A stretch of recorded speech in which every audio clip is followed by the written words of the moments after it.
నమస్కారం సార్. ఎక్కడి నుండి వచ్చారు సార్? నేను తిరుపతి దగ్గర నుంచి. తిరుపతి దగ్గర నాయుడుపేట దగ్గర. ఎలా అనిపించింది ఇప్పుడు మిషన్ చూస్తున్నారు కదా? మిషన్ ట్రయల్ చూసాము, బాగానే ఉంది. లేబర్ ప్రాబ్లం వల్ల అది వర్కౌట్ అవుతుందని చెప్పేసి తీసుకున్నామని వచ్చి ముందు ట్రయల్ చూసుకున్నాము. ప్లస్ ఇది కాకుండా మాకు పక్కన విలేజ్లో వేరే ఒక 20 కిలోమీటర్స్ లోపు వేరే క్యాండిడేట్ తీసుకుంటే చూసాము. సరే బాగానే ఉందని చెప్పాడు. ప్రాబ్లమ్స్ అయితే ఏం లేవు, సర్వీసింగ్ బాగుందని చెప్పారు. దాని తగ్గట్టు మిషన్ వచ్చి చూసిన తర్వాత బాగానే నచ్చింది.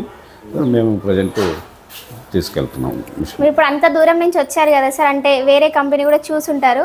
ఈ కంపెనీ గురించి ఇంకా మీరు బెటర్ అనుకున్నది కంపెనీ గురించి అంటే మామూలుగా యూట్యూబ్లో చూసాం. సరే తీసుకున్న కస్టమర్స్ కూడా మనకు సర్వీసింగ్ బాగుంది, ఎలాంటి ప్రాబ్లమ్స్ లేదు. సర్వీసింగ్ బాగుంది, ప్లస్ మిషన్ కూడా ప్రాబ్లమ్స్ ఏం లేకుండా జస్ట్ ఎప్పుడో ఏదన్నా రాయి తగిలినప్పుడు టీల్స్ పోతున్నాయి, కానీ మిషన్ అయితే ప్రాబ్లం లేదు అని చెప్పారు. సరే దేనికైనా చూస్తామని చెప్పి పక్కన వేరే నంబర్ ఇచ్చారు, తీసుకున్న కస్టమర్ నంబరు. ఆయన దగ్గర పోయి చూసి అడిగాము, విషయం ఇబ్బంది లేదు. ముందు కూడా ఎంక్వైరీ చేసి ఉంటారు కదా సార్? అవును. అన్ని కంపెనీల కంటే ఇది మీకు ఎలా అనిపించింది? అన్ని కంపెనీల కంటే అంటే వేరే కంపెనీలు తీసుకున్నప్పుడు సర్వీసింగ్ కొంచెం సమస్య అని చెప్పారు. మన ర్యాలో కంపెనీ అయితే ఇబ్బంది లేకుండా సర్వీసింగ్ 1 డే లోపల వచ్చి సాల్వ్ చేసేసి బండి ఇబ్బంది లేకుండా నడుపుతున్నారు. అదే మనకు సర్వీసింగ్ కష్టమైనప్పుడు ఇబ్బంది పడతాం కదా.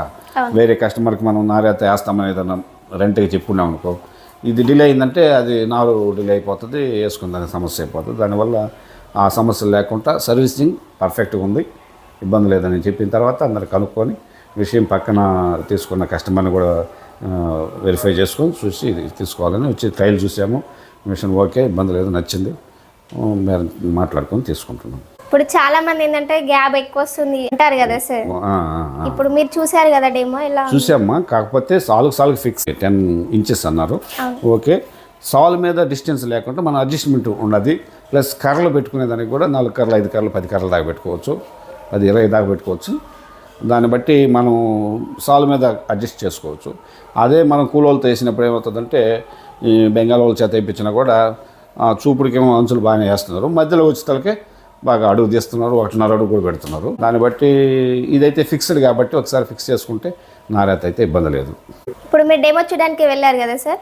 చూసాను. ఇప్పుడు చాలా మంది డౌట్ ఉంటుంది, మిషన్ దొబ్బాలా నడపాలా ఎట్లా అనేది డౌట్ ఉంటుంది. ప్లస్ మీరు మళ్ళీ అంత దూరం నుంచి వచ్చారు కదా, మీకు డెమో చూపిస్తారా చూపిరా అనేది కూడా డౌట్ ఉంటుంది కదా. ఇప్పుడు మీరు చూసారు కదా సార్, ఎలా ఉంది? డెమో చూసాము.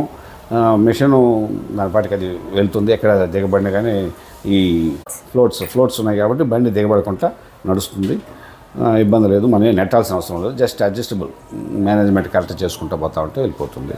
దాన్ని మనం లాగాల్సిన పని లేదు, ఇబ్బంది లేకుండా వెళ్తుంది. వరాల దగ్గర కూడా హైడ్రాలిక్ సిస్టమ్ ఉంది కాబట్టి ఇబ్బంది లేకుండా ఎక్కిపోతుంది, ఇబ్బంది లేదు.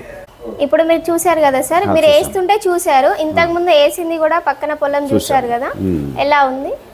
పిల్లకల శాతం బాగుంది. మామూలుగా మనుషులు వేసిన దానికంటే కూడా బాగా ట్రైలర్స్ బాగా వచ్చేసి బాగా కవర్ అయిపోయింది, ఇబ్బంది లేదు.